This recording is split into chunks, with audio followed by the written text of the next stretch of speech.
Art education in a nutshell.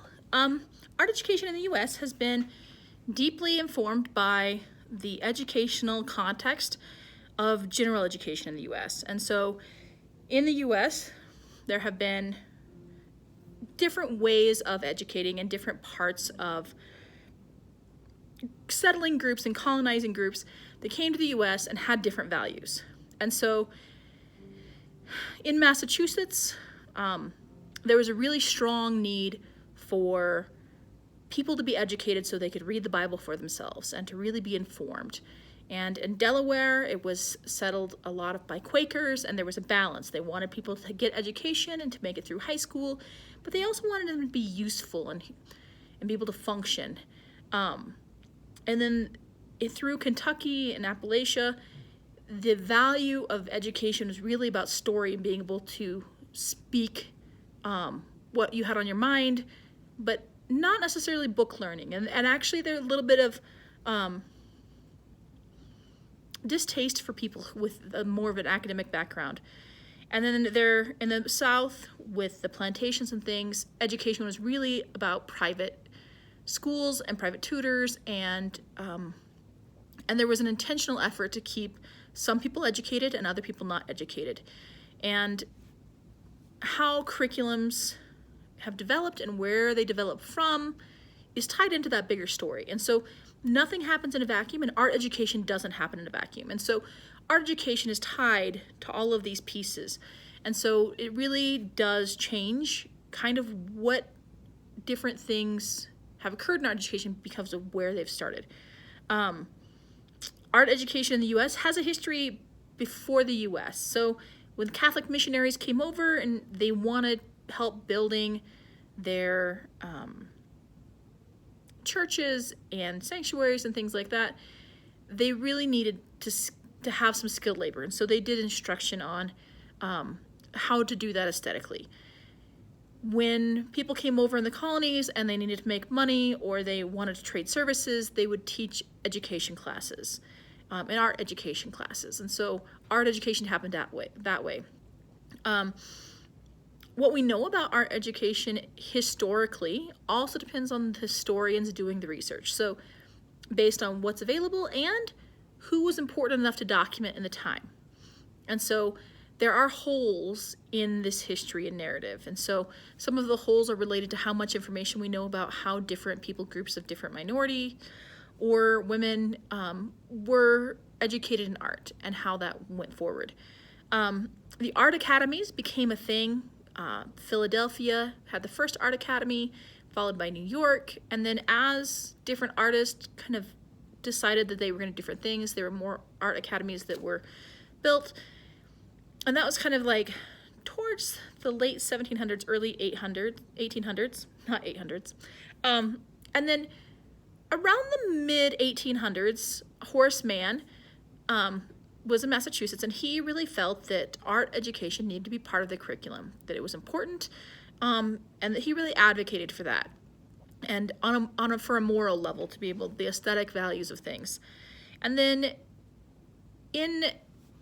make sure I've got my dates right, there was a Paris Exposition, a world exposition, that the U.S. took goods to, the 1867 Paris Exhibition. The U.S. took goods there, and they fell short a lot. The goods were not as good as Europe's. So rugs and tapestries and fabrics and trade items were not selling.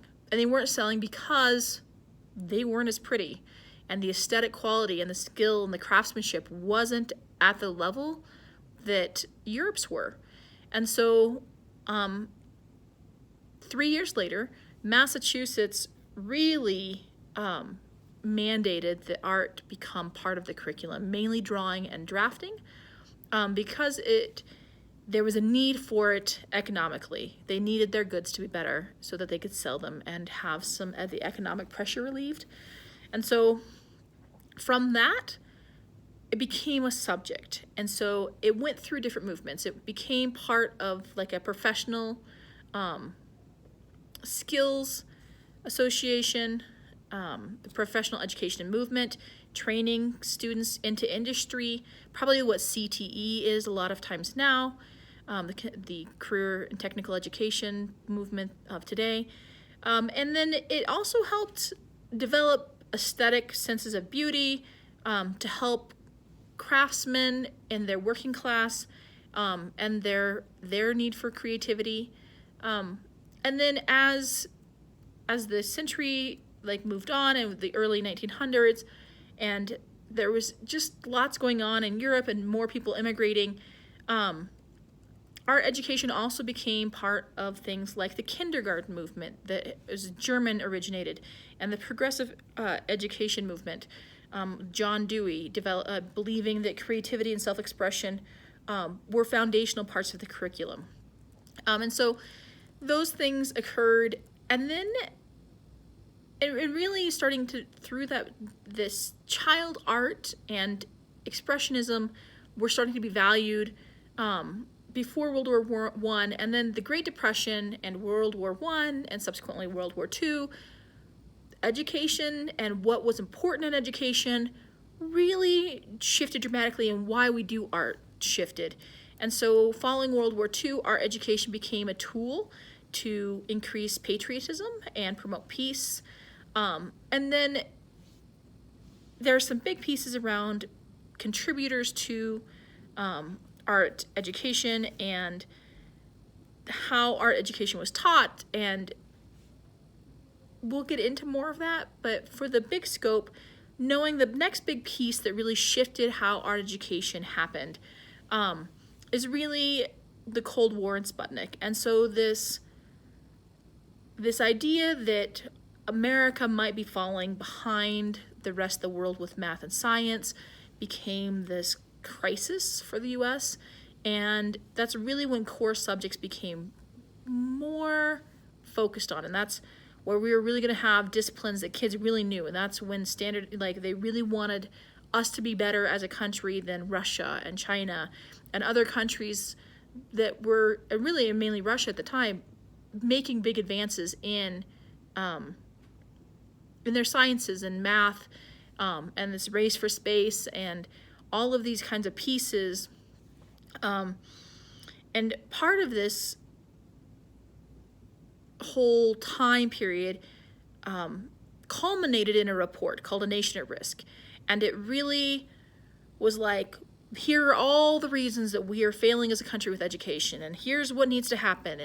And it really became this thing about having disciplines and having content, core content that really was important and standardized, and there were distinct pieces of how these worked, and there were parts that needed to be taught. And so discipline-based arts education, DBAE, kind of originated in that time, and it was funded by the Getty a lot.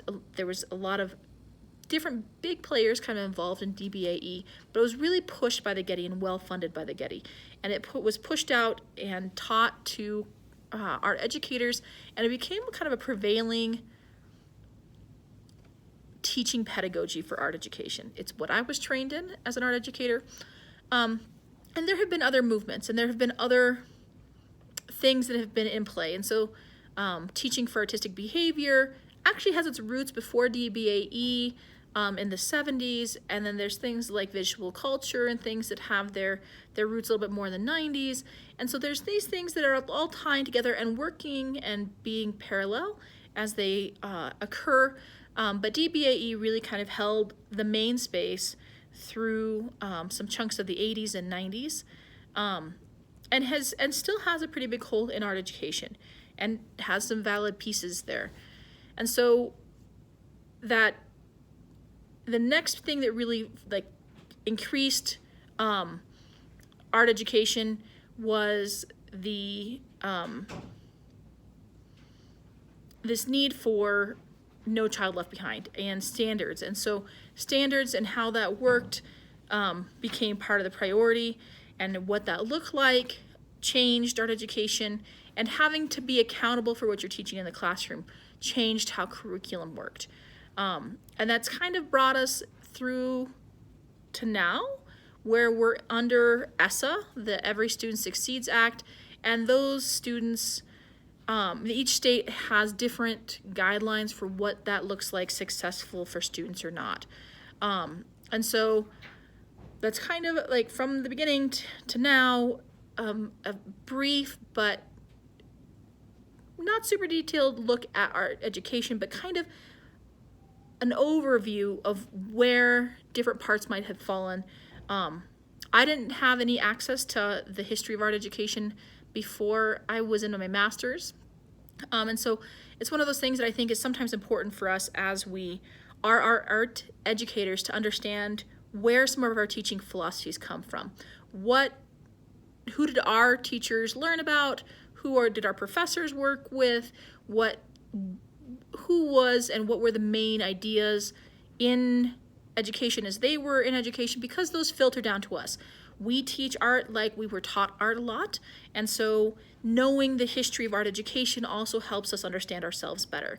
And that's kind of the purpose of having this overview, but hopefully that helps, and I'm excited to see what you guys think about where you feel like your art education journey has started, or what historical origins it might have, and kind of anything that you knew you might have learned or didn't know. Yay!